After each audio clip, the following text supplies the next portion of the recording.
ఎవరైనా సరే ఆరోగ్యంగా ఉండాలంటే శుభ్రత పాటించాలి. మరి శుభ్రత కావాలంటే ఎలిం ప్రొడక్ట్స్ వాడాలి.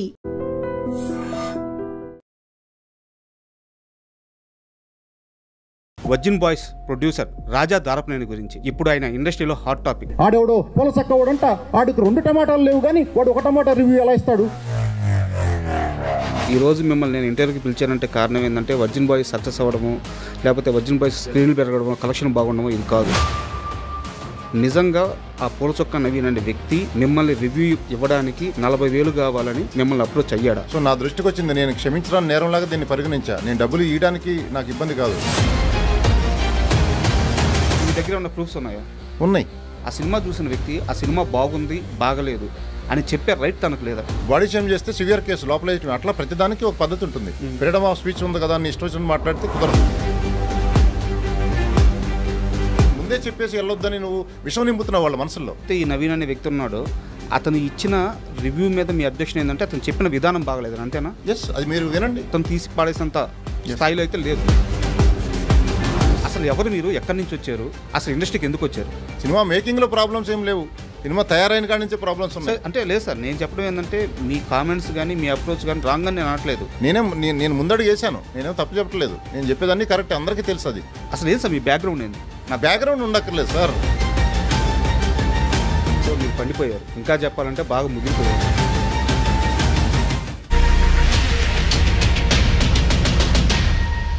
Hi, welcome to iDream. Virgin Boys ఓ చిన్న సినిమాగా రిలీజ్ అయిన ఈ మూవీ ఇప్పుడు ఇండస్ట్రీలో హాట్ టాపిక్ అయింది. అండ్ రోజు రోజుకి ఈ సినిమా స్క్రీన్లు పెరుగుతున్నాయి, థియేటర్లు పెరుగుతున్నాయి. అయితే ఇప్పుడు ఈ ఇంటర్వ్యూ వర్జిన్ బాయ్స్ సక్సెస్ గురించి కాదు, వర్జిన్ బాయ్స్ ప్రొడ్యూసర్ రాజా దారపనేని గురించి. ఇప్పుడు ఆయన ఇండస్ట్రీలో హాట్ టాపిక్, ట్రెండింగ్ టాపిక్. ఆయన ఏం మాట్లాడినప్పుడు సంచలనం అవుతుంది. ఇప్పుడు రాజా గారు మనతో ఉన్నారు, ఆయన అడిగి మరిన్ని విషయాలు తెలుసుకుందాం. హాయ్ రాజా గారు. నమస్తే అండి, అందరికీ నమస్తే సార్. ఇప్పుడు ఇండస్ట్రీలో అంటే ఒక్కో టైంలో ఒక్కో పర్సన్ హైలైట్ అవుతూ ఉంటారు సార్ ఇండస్ట్రీలో. కాకుంటే వాళ్ళందరూ ఏంటంటే ఒక 10 ఏళ్ళ నుంచి, ఒక 12 ఏళ్ళ నుంచి ఇక్కడ ఉండిపోయి పాతుకుపోయి సినిమాలు తీస్తూ వాళ్ళ సక్సెస్ మాట్లాడి, సో వాళ్ళ ఫెయిల్యూర్ల వల్ల కష్టపడి ఇట్లా జనాల్లో టాపిక్ అవుతూ వాళ్ళందరికీ జనాలకి బాగా నోటెడ్ అయిపోతారు. బట్ మీరు తీసింది ఒక్క సినిమా, పెట్టింది 2 ప్రెస్ మీట్లు, ఇప్పుడేమో ఇండస్ట్రీ మొత్తం మీ గురించే మాట్లాడుకుంటూ ఉంది. సో ఏం జరుగుతుంది అసలు మీ చుట్టూ? నేను ఇందులోకి దిగిన ఇన్స్టెంట్ ట్రైనింగ్ ఉంటుంది. అంటే ట్రైనింగ్ అంటే ఇన్స్టెంట్ పికప్ ఉంటుంది. కార్లకు కనుక ఇన్స్టెంట్ పికప్ ఉంటుంది. నేను యాక్చువల్లీ చదివింది బిట్స్ పిల్లని, అప్పుడు దాకా తెలుగు మీడియం చదివింది. ఇంటర్మీడియట్ 10th అన్ని ర్యాంక్స్ వచ్చినాయి, తెలుగు మీడియం కంఫర్ట్గా ఉందని తెలుగు చదివాం. బిట్స్లో ఫస్ట్ టైం ఇంగ్లీష్ నాకు. అప్పుడు నా స్టేజ్ ఏంటంటే ఫ్రెండ్స్ అందరూ మనం మాట్లాడుతుంటే అర్థమైపోద్ది, గారే నీకు చాలా చేజిపే తక్కువ వస్తుంది, నేను ఇంటికి పంపించేస్తారు అది అని కొద్దిగా ఎగతాలు చేయడం మొదలుపెట్టారు. మనకు నిజంగానే ఇంగ్లీష్ కొంచెం తెలుగు మీడియం చదివినట్టు కొద్దిగా కష్టంగానే ఉంటుంది. అక్కడ అందరు ర్యాంకర్స్ ఉంటారు, అంతా ఇంటలెక్చువల్స్ అందరు, వాళ్ళతో పోటీ పడాలి అక్కడ. మళ్ళీ నాకు ఒక ఆబ్జెక్ట్ టెంపరేచర్ ఈజ్ డిక్రీజ్డ్ 2 అనేది ఒక లైన్లో వచ్చింది, ఒక మొత్తం పేరాలో. 2వ లైన్లో the temperature is decreased by ఉంది. ఆ రెండింటి తేడా నాకు కన్ఫ్యూజ్ అయ్యాను నేను. That is my English stage at that time. So ఆ స్టేజ్లో ఉన్న పరిస్థితి, ఒక 800 మంది మా బ్యాచ్లో మొత్తం కంప్యూటర్స్, ఎలక్ట్రానిక్స్, ట్రిపుల్ అట్లా అన్ని బ్రాంచెస్ కలిపి ఉంటాయి. ఒక ముగ్గురికి 10 పాయింట్స్ వచ్చినాయి అట్ ద ఎండ్. అందులో నేను ఒకడిని. షాక్ అందరూ, అంటే ఫెలో ఫ్రెండ్స్ అందరూ షాక్, 10 పాయింట్స్ రావటం ఏంటని. అంటే చెప్తున్నా, మీరు అడిగారు కాబట్టి సెన్సేషన్ అనేది నాకు అది కూడా ఒక సెన్సేషనే. తెలుగు మీడియం చదివి ముగ్గురికి 800 మందిలో అందరూ ర్యాంకర్సే, అందులో ముగ్గురికి 10 రావడం అనేది ఇందాక చెప్పిన ఎగ్జాంపుల్. అక్కడ నుంచి అంటే నాకు కొంచెం, సో మీరు ఎక్కడికి వెళ్ళినా మీ బిహేవియర్ కానీ, మీ అప్రోచ్ కానీ, మీ మైండ్ సెట్ కానీ డిఫరెంట్గానే ఉంటుంది, స్పీడ్ ఉంటుంది. సార్ నేను ఇంటర్వ్యూలో ల్యాగ్ చేయదలుచుకోవట్లేదు, ఇక్కడ మొహమాటాలు లేవు. ఈ రోజు మిమ్మల్ని నేను ఇంటర్వ్యూకి పిలిచానంటే కారణం ఏంటంటే వర్జిన్ బాయ్స్ సక్సెస్ అవ్వడము, లేకపోతే వర్జిన్ బాయ్స్ స్క్రీన్లు పెరగడము, కలెక్షన్ బాగుండము ఇది కాదు. ఎందుకంటే ఇది ఆల్రెడీ జనాల్లోకి వెళ్ళిపోయింది, జనాలు చూస్తున్నారు. ఈరోజు నేను మిమ్మల్ని ఇక్కడ పిలవడానికి ప్రధానమైన కారణం ఈ రివ్యూ సిస్టమ్ మీద మీరు చేసిన కామెంట్స్, ముఖ్యంగా పూల చొక్కా నవీన్ అనే వ్యక్తి మీద, ఆయన ఇచ్చిన రివ్యూ మీద, ఆయన మీద మీరు చేసిన కామెంట్స్. సో ఈ వివాదం గురించి మాట్లాడడానికే నేను మిమ్మల్ని పిలిచాను. సార్ నాది ఒక స్ట్రైట్ క్వశ్చన్, నిజంగా ఆ పూల చొక్కా నవీన్ అనే వ్యక్తి మిమ్మల్ని రివ్యూ ఇవ్వడానికి 40,000 కావాలని మిమ్మల్ని అప్రోచ్ అయ్యాడా? నన్ను కాదు, మా టీంని అప్రోచ్ అయ్యాడు. నేను డీల్ చేయను కదా. ఓకే, దానికి ఒక టీము వ్యవస్థ ఉంటుంది, పిఆర్ఓ వ్యవస్థ ఉంటుంది. అందులో కూడా పిఆర్ఓ టీంలో కూడా మెంబర్స్ ఉంటారు. ఓకే, అట్లా ఇది రెగ్యులర్గా అన్ని మూవీలు జరిగే ప్రాసెస్ ఇది. అన్ని మూవీలని బ్లాక్మెయిల్ చేస్తున్నారు కొంతమంది, not only my movie. So నా దృష్టికి వచ్చింది, నేను క్షమించడానికి నేరంలాగా దీన్ని పరిగణించా. నేను డబ్బులు ఇవ్వడానికి నాకు ఇబ్బంది కాదు, ఇటువంటి వాళ్ళని ఎంకరేజ్ చేస్తే ఇంకా పుట్టగొడుగులాగా ఆల్రెడీ ఇండస్ట్రీ సాబోతుకల్లో ఉంది. ఆ వచ్చే ఆడియన్స్ని కూడా రానికుండా చేస్తున్నారు వీళ్ళు ఫేక్ రివ్యూస్ ఇచ్చి. ఇది తీవ్రవాదం కంటే దారుణమైంది. మన మధ్యలోనే ఉంటూనే ఇంత ఘోరమైన దీనికి పాల్పడుతున్నారు. సే నో టు డ్రగ్స్ అని పెద్ద పెద్ద హీరోలు అందరూ వస్తున్నారు. ఇది చెట్టు కొమ్మ మీదే ప్రాబ్లమ్స్ ఉన్నాయి, చెట్టు మీదే మన ఇండస్ట్రీలో problems. Say no to drugs లాగా మీరు ఎలా వస్తున్నారో దానికంటే ముందు ఇట్లాంటి వాటికి రావాలి. Say no to fake reviews. అంటే నా డౌట్ ఏంటంటే ఆ వ్యక్తి మిమ్మల్ని అప్రోచ్ అవ్వడానికి రీజన్ అంటే మీరు ఏమన్నా ముందుగా మా సినిమాకి సంబంధించిన ఒక రివ్యూ ఇవ్వమని అడిగితే తను అమౌంట్ అడిగాడా, లేదు నేనే అమౌంట్ తీసుకుంటాను ఒక మంచి రివ్యూ ఇస్తానని అతనే అప్రోచ్ అయ్యాడు? అది డిస్కషన్ నేనైతే డైరెక్ట్ చేయలేదు, మా టీం చేశారు. బట్ అల్టిమేట్లీ మీరు డబ్బులు లేకపోతే నెగిటివ్గా రాస్తాను, అది మోటో. మీకు ఏమన్నా మీ దగ్గర ఏమైనా ప్రూఫ్స్ ఉన్నాయా? ఉన్నాయి, ఇచ్చాము, పోలీసులకు ఇచ్చాము, వాళ్ళు కేసు ఫైల్ చేశారు, వాళ్ళని పిలుస్తున్నారు. ఎస్ సార్, నాది ఇంకో క్వశ్చన్ ఏంటంటే, ఒక వ్యక్తి ఒక 100 రూపాయలు పెట్టుకుని సినిమా చూస్తాడు. ఆ సినిమా చూసిన వ్యక్తి ఆ సినిమా బాగుంది బాగలేదు అని చెప్పే రైట్ తనకు లేదా? నీకు లిమిటేషన్స్ ఉంటాయి. ఓకే, ఇప్పుడు ఒక అమ్మాయిని చూసి నీకు పెళ్లి చూపులకి వెళ్తావు, ఒక అమ్మాయిని చూసి నచ్చితే సరే నచ్చపోతే సరే వెళ్ళు. అమ్మాయి గురించి బాడీ షేమ్ చేయకూడదు. ఆ అమ్మాయికి చిన్నగా ఉన్నాయా పెద్దగా ఉన్నాయా హైట్ తక్కువ ఉంది అదని బాడీ షేమింగ్ అంటారు. నువ్వు డైరెక్ట్గా అలా నువ్వు చెప్పకూడదు. నీకు నచ్చపోయినా దానికి ఒక పద్ధతి ఉంటుంది. బాడీ షేమ్ చేస్తే సివియర్ కేసు లోపల వేయటం, అట్లా ప్రతిదానికి ఒక పద్ధతి ఉంటుంది. ఫ్రీడమ్ ఆఫ్ స్పీచ్ ఉంది కదా, నీ ఇష్టం వచ్చినట్టు మాట్లాడితే కుదరదు. ఎస్, దానికి ఒక లిమిటేషన్ ఉంటుంది. నువ్వు రివ్యూ ఇవ్వడానికి, నీకు పరిధులు దాటి రివ్యూ ఇవ్వడానికి నా మూవీ గురించి నీకు ఏం అర్హత ఉంది? నా మూవీ గురించి బయటకు రావాలో లేదో చెప్పడానికి పెద్ద సెన్సార్ టీం ఉంది. అది పాస్ అయిన తర్వాతే బయటకు వస్తుంది. ఇంత కష్టపడి ఇంత యూనిట్ మీ అందరి కోసం ఎంటర్టైన్మెంట్ ఇచ్చేదానికి ఒక సెన్సార్ వ్యవస్థ, ఇవన్నీ ఉన్నాయి. ఈ రివ్యూవర్స్ ఎవడో తెలియదు, పుట్టగొడుగులాగా వాడికి ఏం అర్హత ఉందో తెలియదు, వాడు ఏం చదువుకున్నాడో తెలియదు, వాడి పర్సెప్షన్ ఏదో మాట్లాడుకొని పెట్టుకోండి. అంతేగాని వాళ్ళు వాడు మాట్లాడే మాటలు మీరు మొత్తం చూడండి, వాడి పర్సెప్షన్ సినిమాకి వెళ్ళొద్దు అనే ఉంది. వాడిని చూసిన వాళ్ళందరూ మా సినిమాకి వెళ్ళకుండా ఉండి మా కలెక్షన్లు అన్నీ తగ్గిపోతున్నాయి కదా, చాలా ఇంపాక్ట్ అవుతుంది కదా. దానివల్ల 24 క్రాఫ్ట్స్కి నెక్స్ట్ సినిమా తీయలేము, ఇండస్ట్రీ దెబ్బతింటుంది. నా సినిమానే కాదు, పెద్ద సినిమాల పరిస్థితి అంతే. ఇలా మాట్లాడటం వల్ల, ఫేక్ రివ్యూస్ వల్ల ఆడియన్స్ డిసైడ్ చేసుకోమనండి వాళ్ళని వెళ్ళి. నిన్న సాయంత్రం ట్రిప్లేకి వెళ్ళాము, అందరూ ఆడియన్స్ ఎంగేజ్ అయ్యి ఫుల్ ఎంజాయ్ చేస్తున్నారు. తర్వాత ఏఎంబీ మాల్కి వెళ్ళాము, స్క్రీన్స్ కూడా పెంచారు ఇప్పుడు. అంటే ఆడియన్స్ నుంచి వచ్చే రివ్యూవే కరెక్ట్ రివ్యూ. బుక్ మై షోలో 1-on-1 రివ్యూ ఇస్తారు, అది 9.6 ఉంది. అంటే నిజంగా అటర్ ఫెయిల్యూర్ అయితే వాడు అనుకోవచ్చు. బాగున్నదాన్ని కూడా కావాల్సి కల్లా నువ్వు నెగిటివ్గా మాట్లాడి సినిమాని చంపేస్తున్నావు. తమ్ముడు మూవీకి అట్లాగే చంపేశాడు, ఇంకో మూవీకి అట్లాగే చంపేశాడు. అంటే కొన్ని మూవీలు బాగుండొచ్చు, కొంచెం అటు ఇటుగా ఉండొచ్చు. అది ఆడియన్ వెళ్ళి చూసుకొని, ఆడియన్కి అనేది ఎంటర్టైన్మెంట్ కావాలి, అది లెట్ హిమ్ డిసైడ్. నువ్వు ముందే చెప్పేసి వెళ్ళొద్దని నువ్వు విషయం నింపుతున్నావు వాళ్ళ మనసుల్లో. సార్, ఇక్కడ నా డౌట్ ఏంటంటే, మీరు పూర్తిగా రివ్యూ సిస్టమ్ రాంగ్ అంటున్నారా, రివ్యూ సిస్టంలో ఒక పరిధులు ఉండాలి అని చెప్తున్నారా? రివ్యూస్ ఫ్రీడమ్ ఆఫ్ స్పీచ్ ఉన్నంత వరకు ఓకేనండి, పరిధులు దాటి ఇస్తాం అనేది రాంగు. కావాల్సి కల్లా బ్లాక్మెయిల్, డబ్బుల కోసమే రివ్యూస్, తెలిసిపోద్ది ఇండస్ట్రీ అందరికీ డబ్బుల కోసమే రివ్యూలు ఇస్తున్నారు అని. ఇటువంటి రివ్యూ వ్యవస్థ నాశనం అవ్వాలి, ఉండకూడదు. సో ఇప్పుడు ఎవరైతే ఈ నవీన్ అనే వ్యక్తి ఉన్నాడో, అతను ఇచ్చిన రివ్యూ మీద మీ అబ్జెక్షన్ ఏంటంటే అతను చెప్పిన విధానం బాగలేదని, అంతేనా? ఎస్, అది మీరు వినండి, ఆ లింక్ ఉంటే మీరు వినండి, ఎవరికైనా అర్థమవుతుంది. వీడి సినిమా ఆ రివ్యూ చూసి సినిమాకి వెళ్ళరు, అది ఎంత బాగున్నా కూడా. మరి మీరు ఎలా రియాక్ట్ అయ్యారు సార్? మీరు కూడా అలాగే రియాక్ట్ అయ్యారుగా. ఎక్కడ, దేనికి? అతని కామెంట్స్కి, అతను సినిమా చేసిన రివ్యూ విధానానికి మీరు అతను కౌంటర్ ఇచ్చేటప్పుడు. నేను రియాక్ట్ అవ్వకపోతే ఇండస్ట్రీ చచ్చిపోతుందండి. నేను రియాక్ట్ అయిన విధానానికి ఇప్పుడు ఇండస్ట్రీ వాళ్ళందరూ దీని మీద ఏం చేయాలని ఆలోచిస్తున్నారు. అట్లా కాకుండా మెల్లగా నేను రియాక్ట్ సరిగ్గా కాకపోతే, చాలా మంది సరిగ్గా రియాక్ట్ కాకుండా చాలా మంది చెప్పారు, సొల్యూషన్ రావట్లే బయటికి. ఓకే, నా ఆవేదన, నేను బిర్యానీ అన్ని రకాల ఐటమ్స్ వేసి బిర్యానీ వండితే నువ్వు వచ్చి ఇసుక జల్లేస్తే తినేవాడికి ఎట్లా ఉంటుంది, వండినవాడికి ఎలా ఉంటుంది? ఆవేదన కూడా వ్యక్తపరచకుండా నేను ఎక్కడన్నా పరిధి దాటానా? పరిధి దాటకుండానే మాట్లాడాను. చాలా కటువుగా మాట్లాడారు. కటువుగా అంటే అసలు ముందు రివ్యూ వాడు ఇవ్వడానికి ఏమో అర్హత ఉంది వాడికి? ఓకే, అది ఓకే. ఏదైతే అతని విషయంలో మీరు ఏదైతే చెప్తున్నారో ఆ రివ్యూ నేను కూడా చూశాను. సో అతను కొంత పరిధి అయితే దాటాడు కదా. సో చెప్పిన విధానం అయితే కొంచెం ఇబ్బందికరంగానే ఉంది కొంచెం. సో అది ఓకే.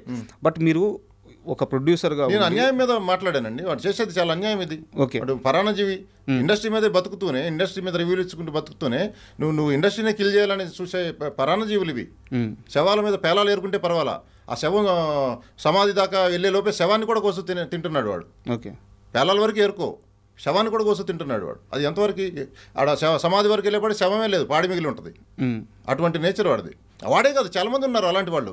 ఇలా వదిలేస్తే, నేను అలా స్ట్రాంగ్గా మాట్లాడకపోతే ఇటువంటి పుట్టగొడుగులు లేచి చాలా ఇంకా ముందు ఇండస్ట్రీ మొత్తానికి థ్రెట్ వాళ్ళ చేతుల్లోకి వెళ్ళిపోతుంది. మాఫియా, మేము రివ్యూలు మీరు డిమాండ్ చేసింది ఇకపోతే మీ మూవీని చంపేస్తాం, దట్స్ ఆల్. ఇది ఒక వెపన్స్ లాగా తయారు మూవీని చంపేయడానికి. ఇప్పుడు ఇదే వర్జిన్ బాయ్స్ మూవీకి సంబంధించి ఒక 30 సెకండ్లో నేను ఒక చిన్న రివ్యూ ఇస్తాను. ఇప్పుడు నన్ను కూడా తిడతారా? ఇవ్వండి, తిడతామని కాదు, మీరు ఇచ్చే రివ్యూ సెన్సిబుల్గా ఉంటే ఓకే సార్. నేను ఇప్పుడే రివ్యూ చెప్తాను. నిన్న మీరు ఏ థియేటర్లో అయితే వచ్చారో అదే థియేటర్లో నేను కూడా షో చూస్తున్నాను. సో మీరు షో మధ్యలో వచ్చారు మీ టీం అంతా. సో నేను చూశాను. నాకు వర్జిన్ బాయ్స్ మూవీ వచ్చేసి సో ఒక 3 జంటలు. సో లైఫ్లో ఒక ఏజ్ గ్రూప్ పీపుల్ ఎలా ఉంటారో అలాంటి ఒక మైండ్ సెట్తో సో కొంచెం బోల్డ్ అప్రోచే ఉంటుంది మూవీలో. సో వాళ్ళు ట్రావెల్ అయ్యేటప్పుడు ఒక ఫన్నీగా ఆ మూవీ స్టార్ట్ అవుతుంది. సో వాళ్ళు పేర్స్ కుదర్చడము, సో వాళ్ళ లవ్ జర్నీ స్టార్ట్ అవ్వడం, మధ్యలో కొన్ని కాన్ఫ్లిక్ట్స్ రావడము. సో ఆ కాన్ఫ్లిక్ట్స్ వచ్చిన తరువాత అసలు రియల్ లవ్ అంటే ఎంతో తెలుసుకోవడము, దాని వాల్యూ తెలుసుకోవడం, ముగ్గురు లైఫ్లో సెటిల్ అవ్వడం. లైన్ అయితే ఇదే కదా. సో నాకు వచ్చింది ఏంటంటే కొన్ని దగ్గరలో సీన్లు ఒక్కొక్కటి 8 నిమిషాల నుంచి 10 నిమిషాలు అక్కడక్కడ ఉన్నాయి. బట్ ఏంటంటే మ్యూజిక్ కానీ బ్యాక్గ్రౌండ్ మ్యూజిక్ కానీ చాలా బాగుంది, సాంగ్స్ బాగున్నాయి, పేర్స్ బాగున్నారు. సో కొన్ని సీన్లు హృదయానికి హత్తుకునేలాగా ఉన్నాయి. ఆ ముగ్గురు హీరోయిన్స్ కూర్చొని మాట్లాడుకునేటప్పుడు ఇన్ని రోజులు సమాజంలో సెక్స్ గురించి ఉన్న ఒక బ్యాడ్ థింకింగ్ గురించి, ఇది బ్యాడ్ థింకింగ్ కాదు, సెక్స్ గురించి తెలుసుకోవాల్సిన అవసరం ఉంది, ఇలాంటి పాయింట్లు చాలా బాగున్నాయి. సో సినిమాలో కొంతవరకు ఇబ్బంది ఉంది, కొంతవరకు సినిమా బాగుంది. సో సినిమా అనేది అతను తీసి పాడేసినంత స్థాయిలో అయితే లేదు, బాగుంది. అండ్ ఆడియన్స్ కూడా బాగా ఎంజాయ్ చేస్తున్నారు. బట్ ఏంటంటే మీ సినిమా బాహుబలి అయితే కాదు కదా. సినిమా బాగుంది, సినిమా గుడ్, చూడొచ్చు. ఎవరైతే ఈ మైండ్ సెట్తో అంటే ఆ కంటెంట్ చూడడానికి ఇష్టపడతారో వాళ్ళు ఖచ్చితంగా ఎంగేజ్ అవుతారు. బట్ మీ సినిమా మీద ఒక చిన్న రివ్యూ, ఒక చిన్న నెగిటివ్ కామెంట్, లేదు మీ సినిమాకు ఎవరో ఒక వ్యక్తి పోవద్దు అన్నారు, అంత మాత్రం మీ సినిమా పడిపోద్దా? సినిమా పడదు. బట్ సమాజంలో వాళ్ళని అతను నెగిటివ్ మాట్లాడుతూ అతను ఫాలోయింగ్ బేస్ పెంచుకున్నాడు. దానివల్ల చూసే ఆడియన్స్ కూడా ఇన్ఫ్లుయెన్స్ అయిపోతారు. చెడ్డ విషయం త్వరగా వెళ్తుంది, మంచి విషయాలు లేటుగా వెళ్తాయి. వాడు చెడు నింపుతున్నాడు. ఇప్పుడు మీరు మాట్లాడింది రివ్యూ ఇచ్చారు, ఎవరికి ఇబ్బంది లేదు, మీరు ఉన్నదన్నట్టు రాస్తున్నారు, నో ప్రాబ్లం.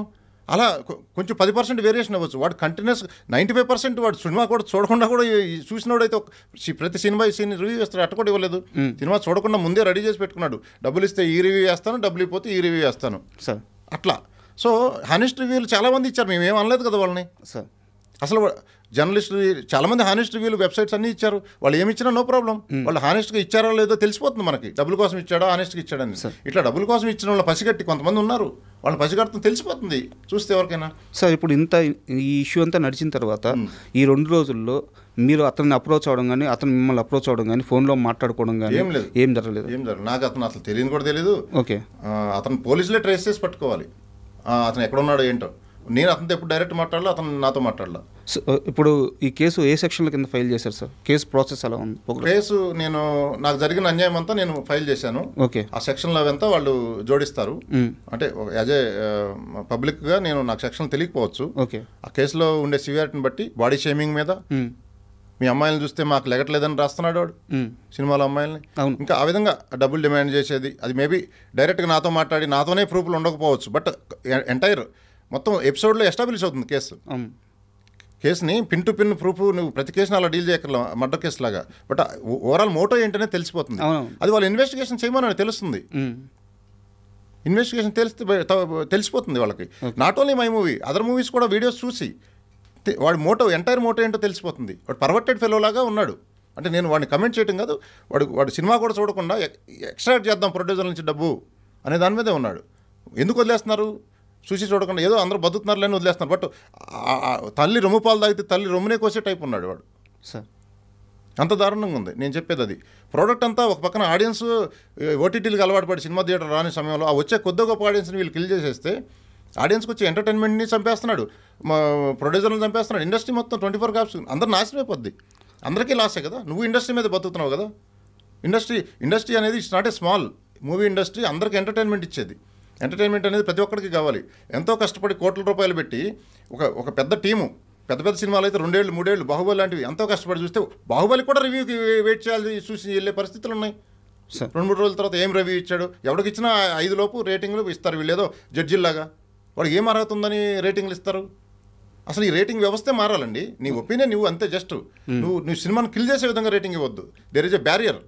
అది మాకు తెలిసిపోతుంది, ఎవరికైనా తెలుస్తుంది వీడు కావాల్సిన ఇచ్చాడో ఏమి ఇచ్చాడు అనేది. అది ఆడియన్స్ ట్రాప్లో పడుతున్నారు. ట్రాప్లో పడి దానివల్ల నా కలెక్షన్లు అన్నీ తగ్గినాయి.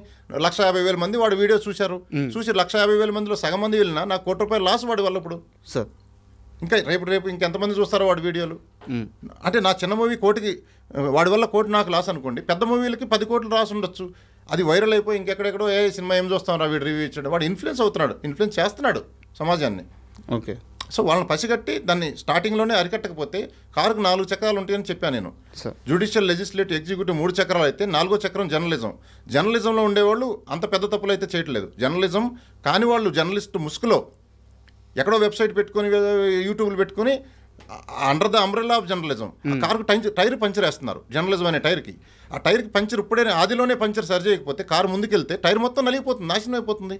సో అది ఆ పంచర్ ఇప్పుడే సరి చేసుకోండి అని చెప్తున్నాను. దాంట్లో అందరూ భాగస్వాములే, ప్రొడ్యూసర్లే కాదు, ప్రొడ్యూసర్లు, డైరెక్టర్లు, హీరోలు అందరూ కూర్చొని దీన్ని ఏం చేయాలి, అందరికీ దెబ్బ ఇది. మీరు ఒక్కడో మూవీ చూసారా మహేష్ బాబుది? చూశాను, ఇప్పుడు గుర్తులేదు సీన్లో, బట్ చూశాను.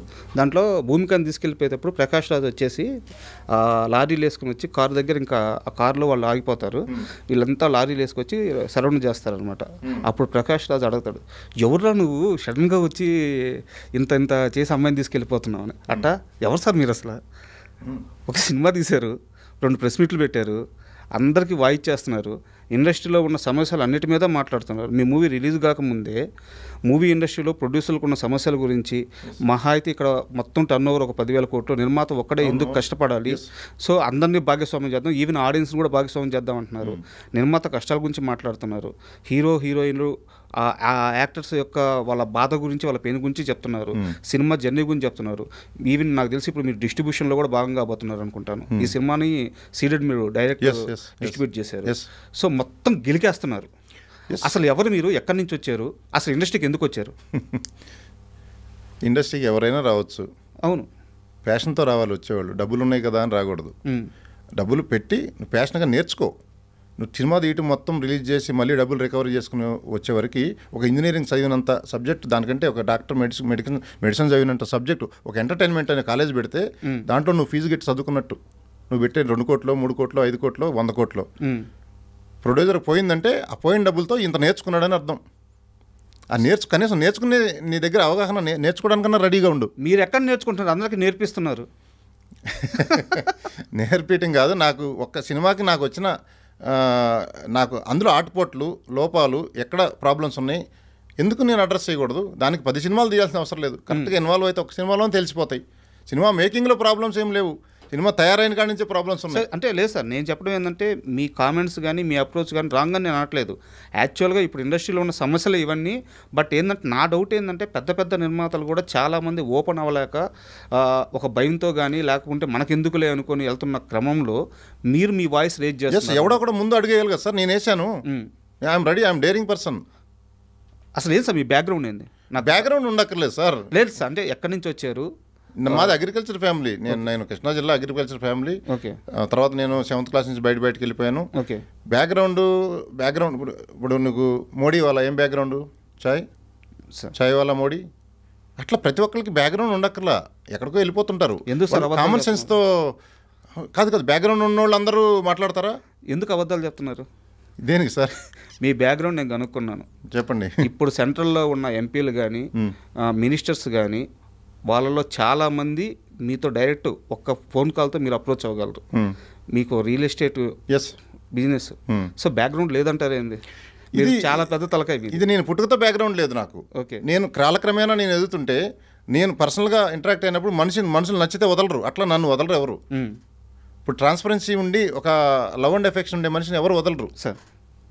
అంటే ఆ నేచర్కి ఇష్టపడతారు, ఫస్ట్ నా నేచర్కి ఇష్టపడతారు అందరూ, తర్వాత ఇంకా మిగతాది. సో అట్లా నాకు బేస్ బిల్డ్ అయింది అంతే. సో నన్ను ఒకసారి పరిచయం అయితే మీరు కూడా నన్ను మర్చిపోరు, ఇంకా విల్ బికమ్ ఫ్రెండ్. సో నేను నిన్న రాత్రి నుంచే మర్చిపోలేకపోతున్నాను. సో మంచి విషయాలు చెప్పడానికి బ్యాక్గ్రౌండ్ అక్కర్లా, నీకు అవగాహన ఉండి దాన్ని సరిగ్గా నువ్వు అడ్రస్ చేయగలిగితే చాలు. నేను చేయడానికి రెడీగా ఉన్నాను. సార్ మీ అప్రోచ్ చూస్తుంటే అండ్ మీ మైండ్ సెట్ కానీ మీ థింకింగ్ లెవెల్ కానీ చూస్తుంటే సో ఖచ్చితంగా మీరు అంత అమాయకుడు అయితే కాదు. ₹1 డబ్బులు మీరు పెడుతున్నారంటే ఖచ్చితంగా ఆ రూపాయి తెచ్చుకునే మనిషి. ఇక్కడ నా డౌట్ ఏంటంటే సినిమా ఇండస్ట్రీలోకి రాకముందు నాకు తెలిసి మీ లైఫ్ చాలా ప్రశాంతంగా ఉంది, వెల్ సెటిల్డ్. బట్ ఇక్కడ ఇండస్ట్రీలో సక్సెస్ రేట్ ఎంతో మీకు తెలుసు, 2 నుంచి 4% ఇండస్ట్రీ సక్సెస్ రేటు. ఇలాంటి ఒక ఇండస్ట్రీలోకి ఎందుకు వచ్చారు, ఎందుకు డబ్బులు పెట్టాలనిపించింది? ఇప్పుడు నాకు తెలిసి నెక్స్ట్ కూడా మీరు చాలా అగ్రెసివ్ అప్రోచ్తో వెళ్ళబోతున్నారు ఇండస్ట్రీలో. సో ఎందుకు ఇక్కడ మీరు ఇక్కడ ఉండాలని ఎందుకు నిర్ణయించుకున్నారు? ఇప్పుడు ఇండస్ట్రీలోనే ఉండాలనేది ఏం లేదు, ఇండస్ట్రీ కూడా మనం ఎందుకు చూడకూడదు. ఇప్పుడు ఏ ఫీల్డ్లో దిగినా నువ్వు చేసే పని ఇంక 10 మందికి ఉపయోగపడాలి. మరి ఇక్కడ ఈ ఇండస్ట్రీలో నీకు రేడియస్ ఎక్కువ, ఎంటర్టైన్మెంట్ అందరికి కావాలి. నువ్వు ఇక్కడ చేసే ప్రోడక్టు నీకు కొన్ని లక్షల మందికి ఎంటర్టైన్మెంట్ ఇస్తుంది. అది వాళ్ళ నుంచి నీకు వాళ్ళకి ఇచ్చే ఆనందం అల్టిమేట్లీ వర్క్ సాటిస్ఫాక్షన్ ఉండాలి కదా. సో ఎక్కువ ఆనందం ఇవ్వగలిగేది ఎంటర్టైన్మెంట్ ఇండస్ట్రీ ప్రపంచంలో చూడండి. కాకపోతే దాని వెల్త్, దాని టోటల్ వర్త్ లేదంతా. దాన్ని బిల్డ్ చేయమని చెప్పాను మొన్న. అది బిల్డ్ చేసే క్రమంలో ఇట్లాంటి పుట్టగొడుగులు కొన్ని ఉన్నాయి అని నేను అబ్జర్వ్ చేసిన పాయింట్స్ చెప్పాను. నాకంటే ముందు పెద్ద పెద్ద ప్రొడ్యూసర్లు చెప్పారు, లో వాయిస్తో చెప్పుంటారు. నేను హై వాయిస్తో చెప్పడం వల్ల ఇది మీకు అందరికీ రీచ్ అయ్యి మళ్ళీ నన్ను తిరిగి మీరు అడుగుతున్నారు. సో ఇది ఖచ్చితంగా అడ్రస్ చేయాలి. ఈ ఇండస్ట్రీ గ్రో కావాలంటే ఈ ఫ్యాక్టర్స్ అన్ని అడ్రస్ చేసి అందరు కూర్చొని నేను ముందడుగు వేసాను. నేనేం తప్పు చెప్పట్లేదు, నేను చెప్పేదాన్ని కరెక్ట్, అందరికీ తెలుసు. అది చాలా ఫోన్ కాల్స్ కూడా వచ్చినాయి. కరెక్ట్గా చెప్తున్నావు, దాన్ని మీరు కరెక్ట్గా అడ్రస్ చేస్తున్నావు, మంచి వాయిస్తో రేజ్ చేశారు, మీలాంటి వాళ్ళు కావాలి అని. So that is the only first work satisfaction ఎవరికైనా ఉండాలండి. నువ్వు చేసేది 10 మందికి ఉపయోగపడే విధంగా ఉండాలి. అది ఇక్కడ ఉంది. ఎంటర్టైన్మెంట్ ఇస్తున్నావు, అదే ఎంటర్టైన్మెంట్ ప్రజలు కూడా. నువ్వు కోట్ల సినిమా తీస్తున్నప్పుడు కోట్ల రూపాయలు పెట్టి నువ్వు 100-150 పెట్టి సినిమా చూస్తానికి కెపాసిటీ లేదు అనొద్దు. మీరు మరీ ఇంకా వెనకబడిన కంట్రీ ఇండియా చాలా అడ్వాన్స్డ్ వెళ్ళిపోయింది. 100-150 పెట్టి టికెట్లు కొని 500 పాప్కార్న్ కూడా ఖర్చు పెడుతున్నారు చాలామంది, అది పాప్కార్న్ ఖర్చులకి. సో ఎంటర్టైన్మెంట్ చూస్తానికి మీరు మేము ఇచ్చే ఎంటర్టైన్మెంట్ చూస్తాం 100 రూపాయలు ఎక్కువ అని ఫీల్ అవ్వక్కర్లేదు. చాలా తారతమ్యం ఉంది ఆడియన్స్కిను సినిమా ఇండస్ట్రీకి మధ్య. Sorry to interrupt you. ఇప్పుడు మీరు ఆడియన్స్ గురించి ఒక మాట అన్నారు సార్. నేను మాట చెప్పానా, జనాలకి థియేటర్కి రావడానికి డబ్బులు ఖర్చు అవ్వట్లేదు సార్, థియేటర్కి వచ్చిన తర్వాత ఖర్చు అవుతున్నాయి. అంటే టికెట్కి మీరు చెప్పినట్టు టికెట్ కాస్ట్ పెట్టుకొని సినిమాకి రావడానికి మాకు ఎవ్వరికి ఇబ్బంది లేదు, మేము వస్తాం. కరెక్ట్. ఒక్కసారి సినిమాకి టికెట్ కొనుక్కొని సినిమాకి వచ్చిన తర్వాత అక్కడ పాప్కార్న్ రేట్ ఎంత సార్? 400. కూల్ డ్రింక్ రేట్ ఎంత సార్? 200. అక్కడ ఏమన్నా చిన్న ఒక వస్తువు కొనుక్కొని, ఒక చాక్లెట్, ఒక వాటర్ బాటిల్ కొనుక్కోవాలంటే 90 రూపాయలు, 100 రూపాయలు. సార్ భార్య బిడ్డను తీసుకెళ్ళి అంత పెద్ద మాల్లో, అంత పెద్ద థియేటర్లో కూర్చున్న తర్వాత నా భార్య కానీ నా బిడ్డ కానీ నాకు అది కొని అన్నప్పుడు 10 మందిలో వాళ్ళని అక్కడ హాల్లో నుంచి బయటికి తీసుకురాకుండా అక్కడే కూర్చోబెట్టేసి నేను బయటికి రాలేను కదా కరెక్ట్, నా భార్య బిడ్డ ముందు. సో వాళ్ళు నేను థియేటర్కి తీసుకెళ్ళిన తర్వాత నేను ఒక 2000 ఖర్చు చేయాల్సి వస్తుంది కదా. అది సార్ సమస్య. సినిమా టికెట్ రేట్లు కొనడానికి ఆడియన్స్ అందరూ రెడీగా ఉన్నారు. సమస్య ఎక్కడైందంటే సినిమాకి వెళ్ళిన తర్వాత ఆ 2 hours 3 hours అయ్యే ఖర్చు కోసం భయపడుతున్నారు. సో మీరు ఇన్ని ఇండస్ట్రీలో ఉన్న ఇన్ని సమస్యల మీద వాయిస్ రేజ్ చేశారు, దీని మీద కూడా రేజ్ చేయండి. ఇప్పుడు మల్టీప్లెక్స్కి వెళ్ళినప్పుడు మీరు అడిగిన క్వశ్చన్లో అర్థం ఉంది. మల్టీప్లెక్స్లో ఖచ్చితంగా ఈ అన్నిటి రేట్లు ఎక్కువ ఉన్నాయి. అంటే ఒక పాప్కార్న్ వాల్యూ చేయదా సినిమా? ఇప్పుడు చేయట్లేదు కదా సార్. అదే కదా చేస్తున్నారు. 150 రూపీస్ టికెట్ ఉంటే మిగతా ఖర్చులన్నీ ఒక్కొక్క ఐటమ్ 5 కొంటే 500-600 అవుతుంది. అవును. అంటే ఆడియన్ను ఈ 150 రూపీస్కి రాకపోవడానికి అదే పెద్ద ఒక one of the main reason అది. దాన్ని కూడా కరెక్ట్గా అడ్రస్ చేయాలి. గవర్నమెంట్తో మాట్లాడి ఈ ఇండస్ట్రీ గ్రో అవ్వాలంటే మేబీ దాని రేట్లు తగ్గించడమో, లేకపోతే అక్కడ పాప్కార్న్ పెట్టే వాళ్ళకి గవర్నమెంట్ నుంచి సబ్సిడీ కొంత ఇవ్వడమో, ఏదో ఒకటి ఒక ఫార్మాట్ ఆలోచిస్తే వస్తుంది ఆన్సర్ దానికి. అంటే నేను ఆ క్వశ్చన్ అడగడానికి కారణం ఇదే సార్. ఎందుకంటే మీరు అన్నిటి మీద క్వశ్చన్ రేజ్ చేస్తున్నప్పుడు కరెక్ట్ అది కరెక్ట్. అది సింగిల్ స్క్రీన్స్లో ఎలా ఉన్నాయనేది నాకు తెలియదు రేట్లు, బట్ మల్టీప్లెక్స్లో అయితే ఈ ప్రాబ్లం ఉంది. నేనే ఫేస్ చేశానండి ప్రొడ్యూసర్ని. నేనే వాటర్ బాటిల్ కొనడానికి వెనక ముందు ఆలోచించేవాడిని. ఓకే, ఇంక సామాన్య పరిస్థితి. చిన్న బాటిల్ ఉందా అంటాను, ఇంక కొంచెం 2 గుట్టలే తాగడానికి, లేదని పెద్ద బాటిలే అమ్ముతాడు వాడు. ఇది మాఫియా అక్కడ కూడా తయారైంది. ఓకే, చిన్న బాటిల్ ఇప్పుడు అది మళ్ళీ థియేటర్లోకి తీసుకెళ్ళొచ్చు, లేదు అసలు నీళ్ళు కొంచెం తాగాలి, చిన్న బాటిల్స్ పెట్టుకోవచ్చు కదా. సో ప్రతి చోట దోచుకోవాలని ఉన్నారు, బట్ సినిమా రేట్ కంటే అవే ఎక్కువ ఉన్నాయి. అంటే పాప్కార్న్ వాల్యూ చేయట్లేదు సినిమా. బాహుబలి అయినా అంతే, ఏదైనా అంతే, 2 గంటల ఎంటర్టైన్మెంట్ ఇస్తున్నాము. అది ఎప్పటికీ ఉంటుంది. అది ఒక మెమరీ. సినిమా అనేది ఒక లైబ్రరీలో బుక్ లాంటిది. అది చూడు, మళ్ళీ చూడు, ఓటీటీలో లైబ్రరీలో బుక్ నచ్చితే మళ్ళీ ఇంకోసారి చదువుకో. ఓటీటీకి ఇక్కడ చూస్తానికి తేడా ఉంది. వేడివేడిగా బిర్యానీ వండితే అక్కడే తింటే ఎలా ఉంటుంది, 2 రోజులు ఫ్రిడ్జ్లో పెట్టుకొని వేడి చేసి తింటే ఎలా ఉంటుంది, అది ఓటీటీ. ఇది వేడివేడిగా తింటున్నట్టు. దీని ఎక్స్పీరియన్సే వేరు. ఆ ఎక్స్పీరియన్స్ని ఎంజాయ్ చేస్తే అదొక కిక్కు. దానికేం ట్యాబ్లెట్ లేదు కదా ఆ కిక్ రావడానికి. ఎంటర్టైన్మెంట్ చేసి నవ్వుకోవడానికి ట్యాబ్లెట్లు ఏం లేవు కదా, ఏం కనిపెట్టలేదు కదా, 100 కోట్ల మెడికల్ కంపెనీలు ఉన్నాయి. సో ఇటువంటి ఎంటర్టైన్మెంట్ ట్యాబ్లెట్ ఇచ్చేదే ఈ సినిమా ఇండస్ట్రీ, ఈ సినిమా అనేది. సో ఆ సినిమా 1-2 గంటలు ఒక ట్యాబ్లెట్ వేసుకుంటే వాడికి ఫుల్ జోష్ వచ్చేస్తుంది. మన వజ్రం వాయిస్ కూడా అంతే. ఈవెన్ యంగ్స్టర్స్ లేకపోతే పెద్దవాళ్ళు చూడండి, వాడు డల్గా ఉండేవాడు కూడా ఒకసారి అయిపోతాడు. ఒక్కటిసారి పాజిటివ్ దృక్పథంతో చూడాలి. ఏదైనా పాజిటివ్ దృక్పథం చూస్తే అన్ని సొల్యూషన్ దొరుకుతుంది ప్రతిదానికి. మీరు బాగా గట్టిగా వాడుతున్నట్టున్నారు. అంతే సార్, 2 కులాలు మతాలు ప్రపంచంలో, పాజిటివ్ పీపుల్, నెగిటివ్ పీపుల్. నేను మాట్లాడుతుంటే ఏదో యోగా గురువు అనుకుంటారు, అవన్నీ కాదు. ప్రాక్టికల్గా మాట్లాడితే ఈ రెండిట్లో పడతారు ప్రతి ఒక్కళ్ళు. పాజిటివ్ థింకింగ్ అది ఉంటే నీకు ప్రతి దానికి సొల్యూషన్ దొరుకుతుంది. ప్రపంచ యుద్ధాలు కూడా జరగవు. మన కేసీఆర్ గారు కూడా ఏదో అసెంబ్లీలో ఒక చిన్న ఇదే క్వశ్చన్ ఇలాంటిదే వచ్చింది. అంటే పాజిటివ్ దృక్పథంతో చూసినప్పుడు అది ఒక చెడ్డవాడిని కూడా మంచివాడిగా అనిపిస్తుంది. ఇప్పుడు ఒక పద్యం కూడా చెప్పాడు ఆయన, అన్నాతి గూడ హరుడవే అన్నాతిని గూడనప్పుడు అసుర గురుడవే అన్నా తిరుమల రాయ కన్నొకటి మిగిలే గాని కౌరవపతివే అని. అంటే ఒక కన్ను ఉన్నోడిని కూడా పొగడరా అంటే అట్లా పొగిడాడు కవి. ఒక కన్ను ఉన్నోడిని ఏం పొగుడాడు? ఆ పాజిటివ్ దృక్పథం ఉన్నప్పుడు పద్యం ఆటోమేటిక్గా వచ్చింది.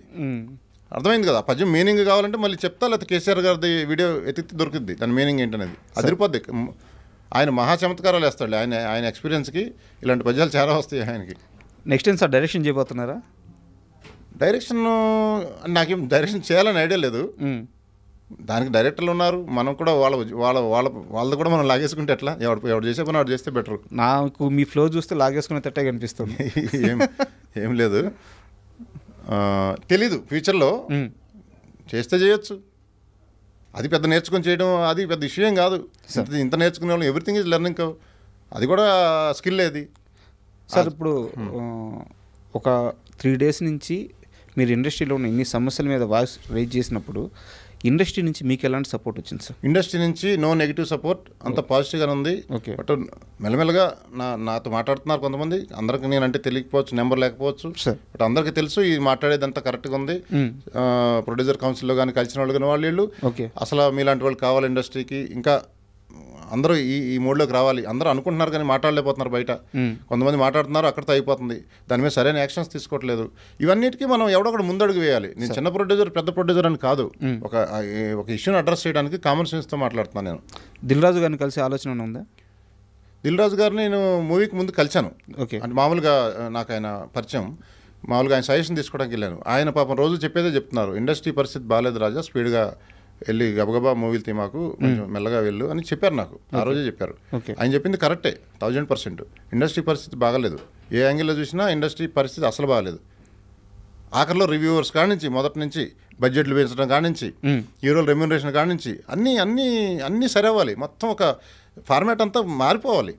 సార్ ఇప్పుడు నాకు ఒక క్వశ్చన్, మీరు ఈ సినిమా రిలీజ్కి ముందు ప్రెస్ మీట్లో మాట్లాడుతూ తెలుగు సినిమా పరిస్థితి చాలా దారుణంగా ఉంది, ఇక్కడ మొత్తం టర్న్ ఓవర్ తిప్పి కొట్లు ఒక 10 కోట్లు కూడా లేదు, ఇక్కడ 10,000 కోట్లు కూడా లేదు, ఇక్కడ ఓన్లీ నిర్మాతను మాత్రమే ఎందుకు భాగస్వామ్యం చేయాలి, మిగతా అందరూ ఒక హీరో దగ్గర నుంచి ఈవెన్ ఒక ప్రేక్షకుడి నుంచి కూడా వాళ్ళందరూ భాగస్వామ్యం అయితే దీన్ని ఒక షేర్ మార్కెట్ లాగా చేసేస్తే అని చెప్పి ఒక మాట మీరు అన్నారు.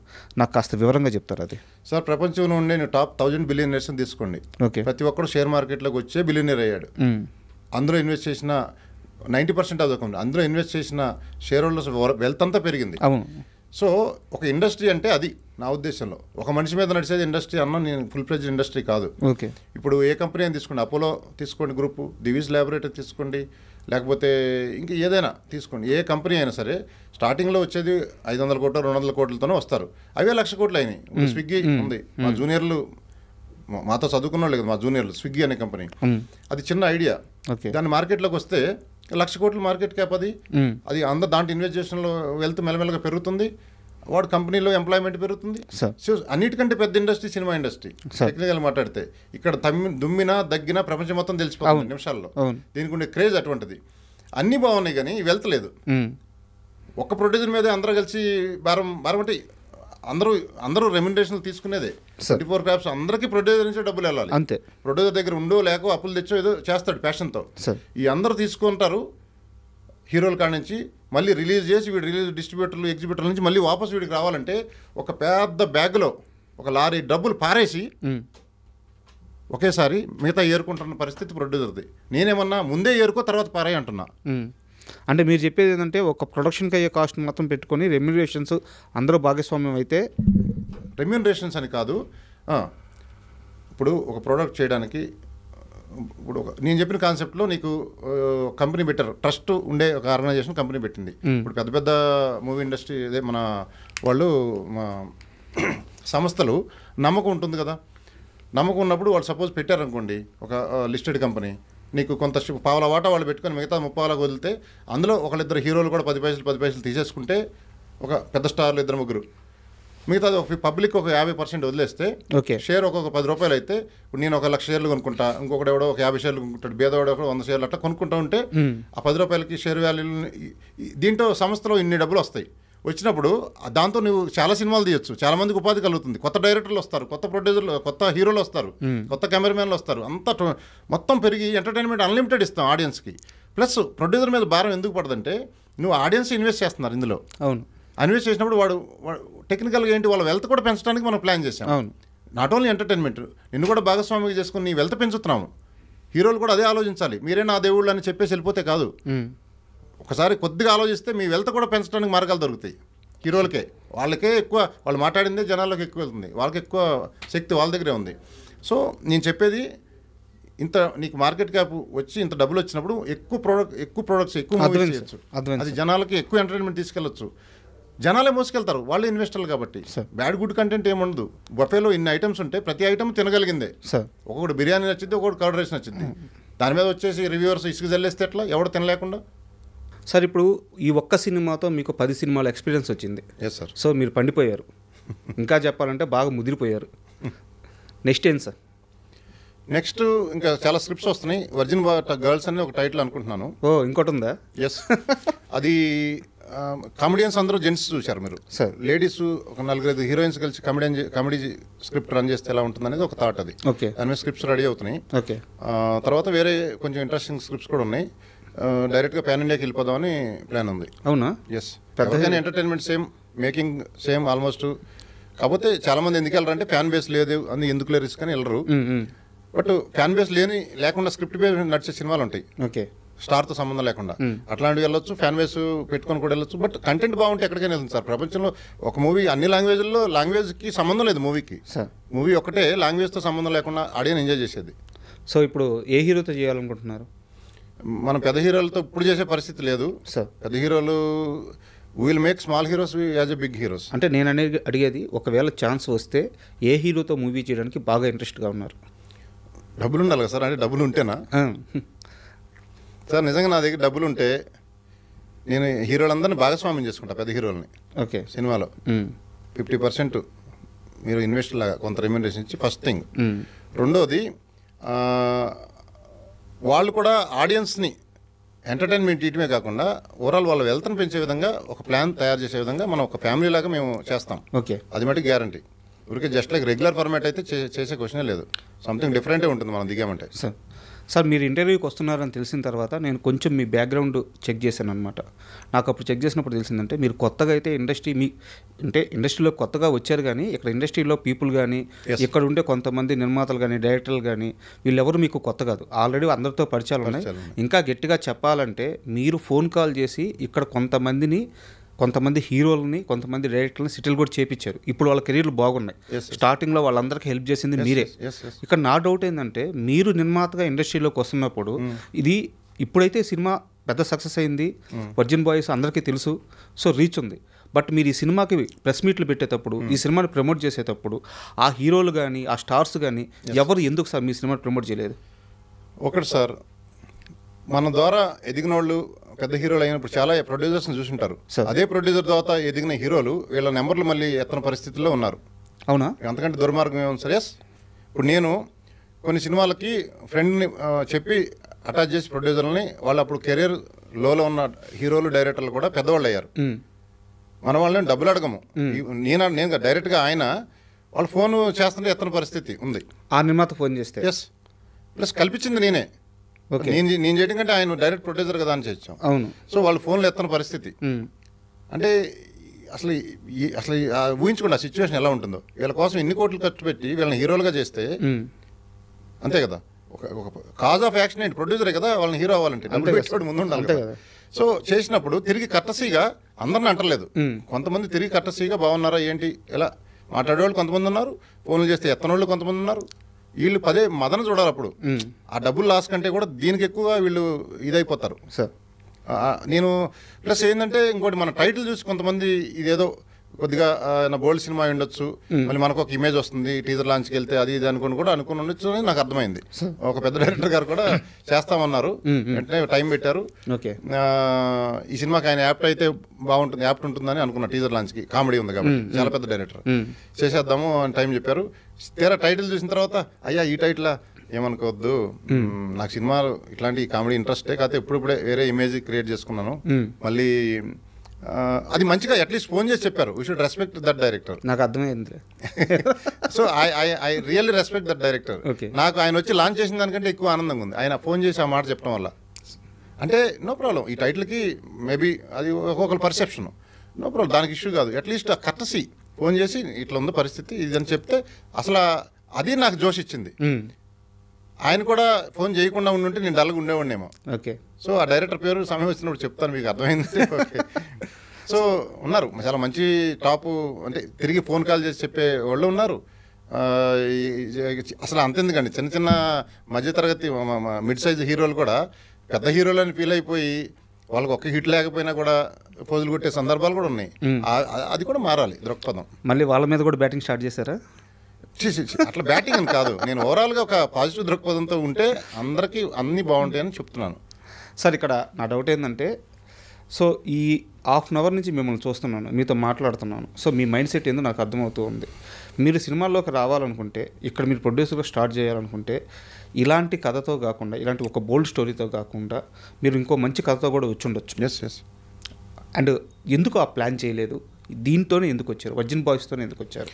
నాకు ఫస్ట్ చెప్పింది, నాకు వచ్చింది ఆ దృష్టికి ఆ కథ. అప్పుడు ఓకే, నాకు నచ్చింది. ఇది సినిమా చూసిన తర్వాత అనుకుంటారు ప్రతి ఒక్కళ్ళు కనెక్ట్ అయ్యే మూవీ. ఆ కామెడీ కానీ, కాలేజీలో సీన్స్ కానీ, లవ్ కానీ ఓవరాల్గా నచ్చింది. ఏ మూవీలో తీసుకున్నా ఏదో ఒకటి ఉంటుంది. బట్ ఇది అన్నిటికంటే నాకు ఆ రోజు బెటర్ అనిపించింది డెఫినెట్లీ. ఓకే. ఇంకేముంటాయి జానర్స్ చెప్పండి? కామెడీ, లవ్, ఇంకో నరుక్కోవడం, కొట్టుకోవడం, suspense thriller, murder mystery, technology based, ఎటు చూసినా కళాఖండాలు, ఈ 4-5 కదా జానర్స్. సో ఇది కామెడీ జానర్ అనేది, కామెడీ అంత ఈజీ కాదు. కామెడీ బండి ఆడియన్ నవ్వటం అంటే అన్నిటికంటే బిగ్గెస్ట్ టాస్క్ అది. అవును. ఇప్పుడు ఆహ్లాదంగా నవ్వుకోవటమే కావాలి. మా సినిమా చూసి పడుకుంటే ప్రశాంతంగా నిద్ర పట్టిద్ది. అదే నరుకుడు, రక్తం చూసి పడుకుంటే డిస్టర్బ్ నిద్ర వస్తుంది. నేనే ఎక్స్పీరియన్స్, నేనే ఫీల్ అయ్యా చాలాసార్లు. కొన్ని పెద్ద పెద్ద సినిమాలు నరుకుడు, కొట్టు అన్ని చూసిన తర్వాత సినిమా బాగానే ఉంటుంది థ్రిల్, బట్ నిద్ర ఎట్లా పోయావనే దాన్ని బట్టి కూడా కొలమానం ఉంటుంది. సార్ అండ్ అంటే ఇది సినిమా కాబట్టి, ఒక మీడియం కాబట్టి, ఒక ఎంటర్టైన్మెంట్ చేయాలి కాబట్టి మీరు ఈ స్టోరీని ఎంచుకున్నారు కాబట్టి నేను ఇక్కడ మిమ్మల్ని ఎలాంటి తప్పు పట్టను. అండ్ మూవీ కూడా అడల్ట్ కామెడీ ఉన్నా దాన్ని క్లైమాక్స్కి వచ్చేలేక దాని ఎమోషన్ వేరు, ఆ స్కేల్, ఆ రేంజ్ దాటిపోయింది మూవీ. సో వేరే స్థాయికి వెళ్ళిపోయి ఒక ఎమోషనల్ టచ్ అయితే చేసింది. సో ఇక్కడ నేను 100% మీతో ఏకీభవిస్తున్నాను. బట్ అంతే శాతం నేను మిమ్మల్ని విభేదించే ఒక ఇన్సిడెంట్ కూడా ఉంది. మీరు ప్రెస్ మీట్లో యాంకర్తో డ్యాన్స్ చేసిన తరువాత, సో డ్యాన్స్ చేయడం కూడా మీ పర్సనల్ చాయిస్, నేను దాన్ని కూడా తప్పుపట్టను. తర్వాత మీరు మాట్లాడేటప్పుడు కొన్ని స్టేట్మెంట్స్ చేశారు. భార్యతో సరైన సంసార జీవితం లేని ప్రతి భర్త వర్జిన్ బాయే. ఉదయం ఒక అమ్మాయి నచ్చొచ్చు, సాయంత్రం ఒక అమ్మాయి నచ్చొచ్చు. మీలాంటి స్థాయిలో ఉన్న ఒక వ్యక్తి, ఇంత ఆలోచన విధానం ఉన్న వ్యక్తి చేయాల్సిన కామెంట్స్ అవి. సో కామెంట్స్ అంటే ప్రతి ఒక్కరిలో ఆ ఫీలింగ్ ఎక్కడో చోట వస్తుంది. ఎందుకంటే ఇప్పుడు సగం మంది డైవర్స్ ఇచ్చేసిన పరిస్థితి 40%, సగం మంది ఇవ్వలేక ఆడేమనుకుంటే ఏమనుకో బలవంతంగా కలిసి ఉండే పరిస్థితి నలిగిపోతూ. ఇప్పుడు మూడో పరిస్థితి కూడా యాడ్ అయింది. మూడో పరిస్థితి ఏంటి? ఫసక్ భర్తను వేసేయడం, భార్యను వేసేయడం జరుగుతున్నట్టుంది. అది ఇంకా ఘోరము. సో ఇన్ని రకరకాల మ్యారేజ్ వ్యవస్థలోనే ప్రాబ్లమ్స్ ఉన్నాయి. ఇప్పుడు ఒక మన సినిమాలో డైలాగ్ ఉంటుంది, ఒక అమ్మాయి నీ మీద ఎవరు చేయాలో సమాజం డిసైడ్ చేయాలా, నువ్వు డిసైడ్ చేసుకోవాలా. అది పవర్ఫుల్ డైలాగ్ చాలా ఉన్నాయి. సినిమా చూస్తే మీకు అర్థమవుతుంది. సో మీరు అడిగిన క్వశ్చన్ ఏంటి? సో భార్యతో సంసార జీవితం. వర్జిన్ బాయ్ అంటే మీనింగ్ గురించి చెప్పాను నేను. వర్జిన్ బాయ్ అనేది వర్జినిటీ నా మీనింగ్ ఏంటంటే, నా మీనింగ్ అది కాదు. నా మీనింగ్ ఏంటంటే మనసావచ కర్మనాతో ఇద్దరు తృప్తిగా వర్జినిటీ పోగొట్టుకుంటేనే పోయినట్టు. అది నిజట్లో పోయినా, ఇంకో బలవంతంగా పోయినా అది నిజంగా పోయినట్టు కాదు. భార్యతో కూడా ఇష్టం లేకుండా కలిసినా పోయినట్టు కాదు. టెక్నికల్గా మాట్లాడితే అది ఇష్టపూర్వకంగా మనసావచ కర్మనాతో కలిస్తేనే ఆ ఎమోషనల్ ఫీల్ ఉండాలి. ఆ ఎమోషనల్ ఫీల్ లేకుండా పోయేది రియల్ వర్జినిటీ కాదు. అట్లా డిస్సాటిస్ఫైడ్ అమ్మాయి కావచ్చు, అబ్బాయి కావచ్చు ఉండే, అది ఆ కంటెస్ట్లో చెప్పాను నేను. డిస్సాటిస్ఫైగా ఉండేవాడు ఇంకా తెలుసు కదా వాడి పరిస్థితి ఎలా ఉంటుందో. ఆ లేడీ కానీ జెంట్స్ కానీ డిస్సాటిస్ఫైగా ఉంటే వాళ్ళు వర్జిన్స్ కంటే ఇంకా హీనం వాళ్ళు. సార్ అండ్ రాజా గారి నెక్స్ట్ స్టెప్ ఏంటి సార్? అంటే ఇండస్ట్రీలోకి వచ్చేసారు, పాలిటిక్స్లో కూడా ఎంటర్ కాబోతున్నారా? పాలిటిక్స్ మనకి ఏం లేదు సార్, అట్లేం లేదు. మనకు ఆ ఫీల్డ్ మనకు దూరం. చాలా కాంటాక్ట్స్ ఉన్నాయంట కదా సార్? కాంటాక్ట్స్ ఉండటం వేరు, మనం దాంట్లో దిగటం వేరు. ఓకే. నాకు అందరూ పరిచయమే, అందరూ పలుకుతారు. ఇప్పుడు ఇది కూడా గవర్నమెంట్ సపోర్ట్ ఏమైనా కావాల్సిన నేను మాట్లాడగలుగుతాను. మీరు పలానానికి సబ్సిడీలు ఇవ్వండి, ఇండస్ట్రీ గ్రో అవడానికి ఏమైనా నేను మాట్లాడగలిచి ముందుకు పోయే దానికి నేను ముందు సిద్ధంగా ఉంటాను. ఓకే. స్పీడ్గా నీకు సొల్యూషన్ కూడా తెస్తాను గ్యారంటీగా. సినిమా ఇండస్ట్రీలో అడ్రస్ చేయడంలో నా గ్యారంటీగా నా పార్టిసిపేషన్ చేయడానికి రెడీగా ఉన్నాను నేను. ఓకే. అండ్ ఫైనల్గా ఈ రివ్యూ సిస్టమ్ మీద ఎప్పుడైనా ఈ ఇష్యూ మీద మీరు ఆ పర్టికులర్ వ్యక్తి దగ్గర నుంచి ఏం కోరుకుంటున్నారు? ఒకటి సార్, నేను సిస్టంలో ఉండే లూప్ హోల్స్ బగ్స్ని ఫిక్స్ చేయాలని డిసైడ్ అయ్యా. నా ఒక్క మూవీ గురించి వాడు నెగిటివ్ చెప్పినా ఆడియన్స్ రివ్యూ 5/5 ప్రతి ఆడియన్స్ ఎంజాయ్ చేస్తున్నారు. ఆడియన్స్ పబ్లిక్ టాక్ ముందు ఈ రివ్యూస్ నథింగ్. బట్ అసలు public talk word of mouth వెళ్ళే ముందే వీళ్ళు కిల్ చేసే పరిస్థితి నా సినిమా కూడా వచ్చింది. అది దాటుకొని నా సినిమా ముందుకెళ్ళిపోయి స్క్రీన్లు కూడా పెరుగుతున్నాయి నిన్న సండే నైట్ నుంచి. అవును. సో నా సినిమాకి ప్రాబ్లం కాకపోవచ్చు, మిగతా సినిమాలు 2-3 రిలీజ్ అయినాయి. కేవలం రివ్యూస్ వల్ల కూడా అవి చాలా మంది ఆడియన్స్ వాటికి రాకుండా ఉండొచ్చు.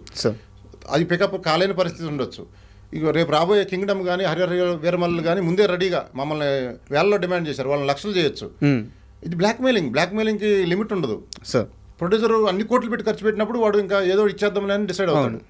అంటే వాళ్ళని పెంచి పోషిస్తారు, ఇంకా తప్పదు. ఇంకా అంటే పరిస్థితి అలా ఉంటుంది, మింగలేని కక్కలేని పరిస్థితి ఉంటుంది. ఇవ్వకపోతే తప్పు రాస్తాడేమో, ఆడియన్స్ రారేమో, ఎందుకులే రిస్క్ లేని దానికి బడ్జెట్ పెట్టుకునే పరిస్థితి వచ్చింది. సినిమా బడ్జెట్ లాంటిది ఇది ఒక బడ్జెట్ అయిపోయింది. సో ఇది ఈ వ్యవస్థలో ఈ ఇష్యూని అడ్రస్ చేసి దాన్ని ఒకటి వేళతో ఇప్పుడే పీకేయాలి అనే దాంతో నాకు డైరెక్ట్గా కమెంట్ చేసిన వాళ్ళు పోల్చక్కేవాడు దొరికాడు.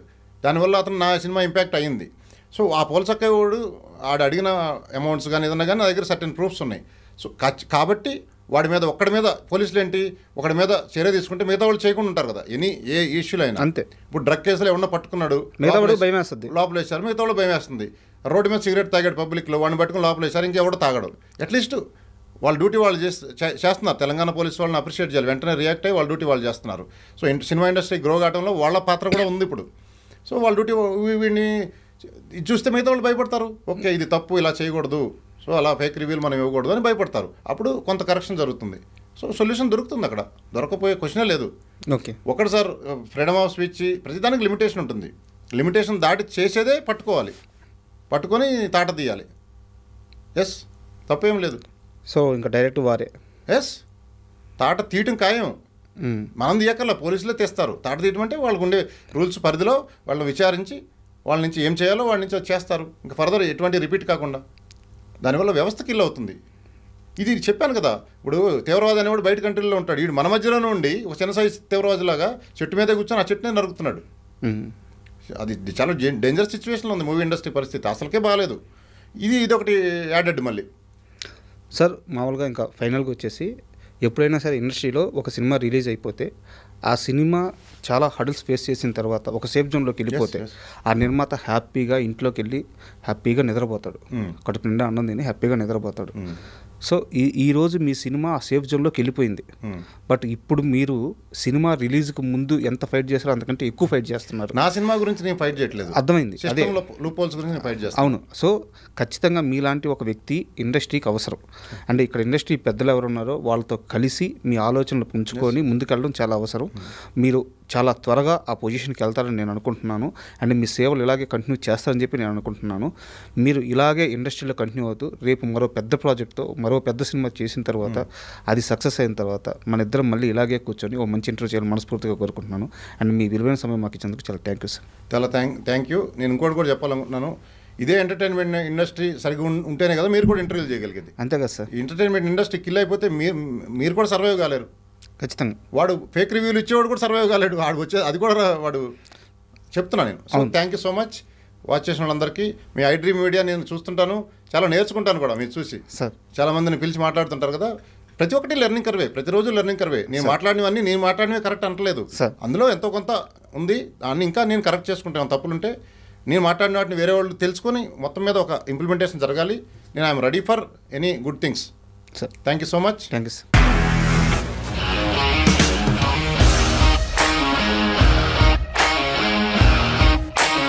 ఇండస్ట్రీలో కమిట్మెంట్ ఇష్యూస్ వస్తే నీకు కూడా వచ్చినట్టు మార్నింగ్ తీసుకెళ్ళాడంటే కొట్టి పడేసాడు.